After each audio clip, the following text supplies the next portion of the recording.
Moi je représente dans les États généraux de migration les petits collectifs, les tout petits, voilà, ceux qui sont constitués par des citoyens qui, à un moment ou à l'autre, ils ont souffert de l'inhumanité avec laquelle d'autres êtres humains étaient traités. Il y en a qui veulent voir, il y en a qui ne veulent pas voir, et il y en a qui ne peuvent pas faire autre chose que de voir. Et il est arrivé donc de la petite ville de Crouy qu'un hôtel était utilisé pour, on va dire, stocker des personnes en situation très précaire. Au début, c'était les familles débutées, après, c'était les mineurs isolés, et les nouveaux parias s'appellent dublinés.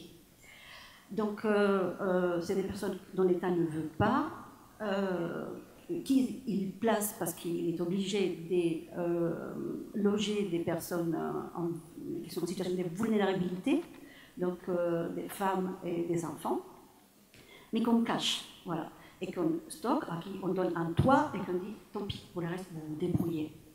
Et c'est parfois des familles non francophones, des familles avec des enfants qu'il va falloir scolariser d'une façon ou d'une autre, sans sécurité sociale, dans un passage entre la CMU et la AME qui est très difficile à faire, surtout non accompagné, etc. Donc, autour de cet hôtel, il s'est établi un réseau de solidarité des personnes qui n'appartenaient ni à des partis politiques, ni qui n'avaient jamais milité parfois dans des associations, mais qui voyaient les besoins qui étaient évidents.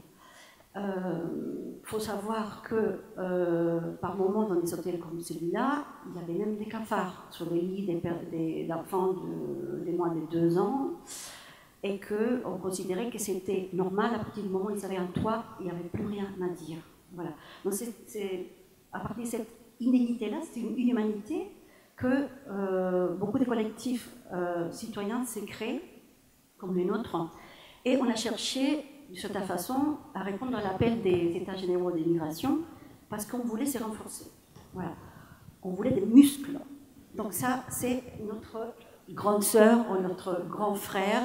Quand on a des misères au niveau de la préfecture, on va chercher notre grand frère ou notre grande sœur ici présente et on lui dit voilà, on m'a fait ça. Voilà. Le préfet, il a voulu expulser ma Congolaise. Vous allez faire quoi? Voilà.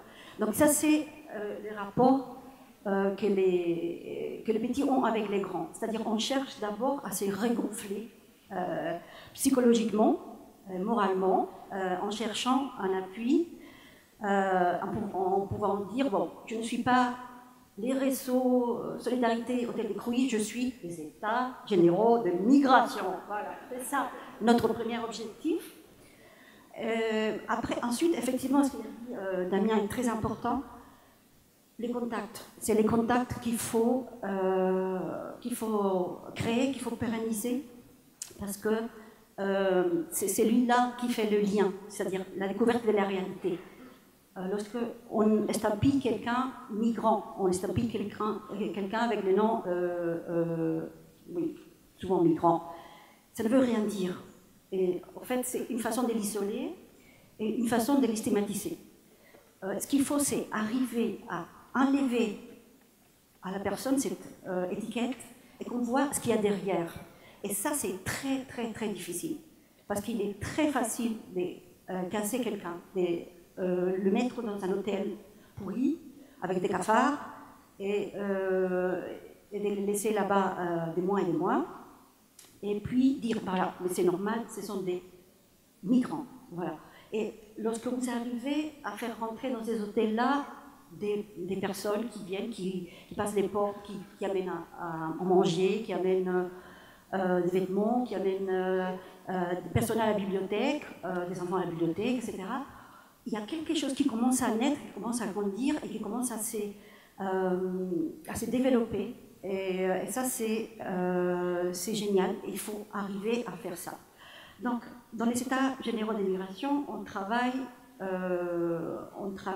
avec des collectifs qui sont les plus proches de nous, dans les territoires. Et l'objectif est arriver à faire par les biais des réunions,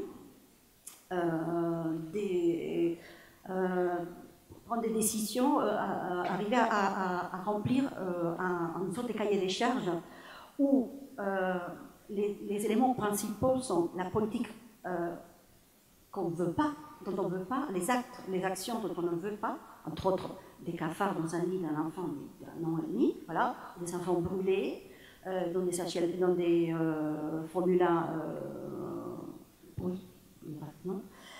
Voilà, donc ça, et qu'est-ce qu'on voudrait à la place? Par quoi on veut substituer ces choses-là?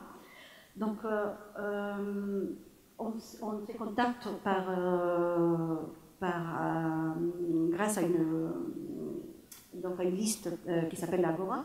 Donc, on reçoit des informations, il y a des réunions, le groupe de facilitation a des réunions très fréquentes.